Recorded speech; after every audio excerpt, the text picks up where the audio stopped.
ഇനി ഒരു ക്വസ്റ്റ്യൻ എന്ന് പറയുന്നത് difference between lap and wave winding ആണ്.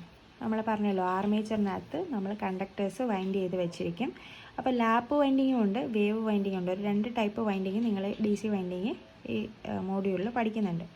അപ്പോൾ ലാപ്പിൻ്റെ പ്രത്യേകത, ലാപ്പിനകത്ത് നമ്മൾ നേരത്തെ പറഞ്ഞു, EMF ഇക്വേഷൻ പറഞ്ഞപ്പോൾ പറഞ്ഞു, നമ്പർ ഓഫ് പാരലൽ പാത്തും ഈസ് ഈക്വൽ ടു പോൾസ് ആണ്. Number of parallel path is equal to poles ആണ്. പക്ഷേ വേവിലാണെങ്കിൽ നമ്പർ ഓഫ് പാരലൽ പാത്ത് 2 ആയിരിക്കും. ഈ ഒരു പോയിന്റ് അറിയാമെങ്കിൽ ബാക്കിയെല്ലാം നമുക്ക് കണക്റ്റഡ് ആയിട്ട് പഠിക്കാൻ പറ്റും. ഓക്കെ, അപ്പോൾ parallel path is equal to Paul's ആകുമ്പം നമുക്കറിയാം പാരലൽ പാത്ത് എന്ന് പറയുമ്പോൾ അതുവഴിയാണ് നമ്മൾ കറണ്ട് വെളിയിലോട്ട് എടുക്കുക അല്ലേ.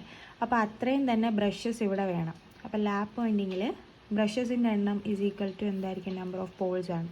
ഇവിടെ ആണെങ്കിലോ number of brush is equal to 2 മതി. അപ്പം ബ്രഷ് കൂടുതൽ എവിടെ വേണം, ലാപ്പിൽ വേണം. വേവിൽ ബ്രഷിൻ്റെ എണ്ണം കുറവാണ്.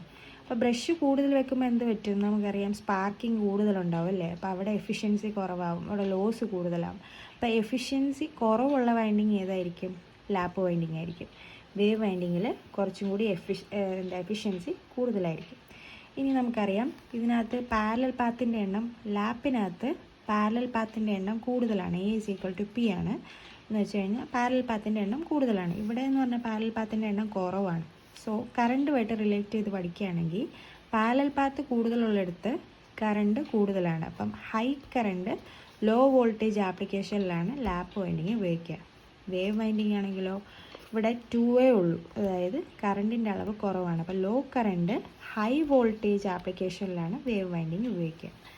ഇനി ലാപ്പിൻ്റെ കേസ് പറയുകയാണെങ്കിൽ നമുക്കറിയാം ഇവിടെ ലോ വോൾട്ടേജ് ആണ്. ലോ വോൾട്ടേജ് ആപ്ലിക്കേഷനിൽ ഉപയോഗിക്കുന്നതുകൊണ്ട് തന്നെ നമുക്ക് പറയാം എന്താണ്, ലെസ് EMF ആണ് ജനറേറ്റ് ചെയ്യുന്നത്. പക്ഷേ വേവിലോ മോർ EMF ആണ് ജനറേറ്റ് ചെയ്യുന്നത്. ഇനി ഡമ്മി കോയിൽസ് എന്ന് പറയുന്ന ഒരു കോയിൽസ് നമുക്ക് ലാപ്പിൽ ആവശ്യമില്ല, പക്ഷേ വേവിൽ ഡമ്മി കോയിൽസിൻ്റെ ആവശ്യമുണ്ട്. പിന്നെ നേരത്തെ പറഞ്ഞല്ലോ എഫിഷ്യൻസി കുറവ് ലാപ്പിലായിരിക്കും, എഫിഷ്യൻസി കൂടുതൽ വേവിലായിരിക്കും. ഇത്രയും ഒരു 7 പോയിൻ്റ് എഴുതി, 6 പോയിൻ്റ് എഴുതി. പിന്നെ അതിൻ്റെ പടം, ലാപ്പ് എന്ന് പറയുമ്പോൾ ലാപ്പ് വൈൻഡിങ് ഇതാ ഇങ്ങനെയായിരിക്കും, ബാക്ക് ടു ബാക്ക് കണക്ഷൻ ആയിരിക്കും ഉണ്ടാവുക, ബാക്ക് ടു ബാക്ക് കണക്ഷൻ. പക്ഷേ വേവ് ആണെങ്കിൽ എന്താ, പ്രോഗ്രസീവ് വൈൻഡിങ് ആണ്, ഇങ്ങനെ പൊയ്ക്കൊണ്ടിരിക്കും, വേവ് ഷേപ്പിൽ പൊയ്ക്കൊണ്ടിരിക്കും. അപ്പോൾ അത്രയേ ഉള്ളൂ ഡിഫറൻസ്.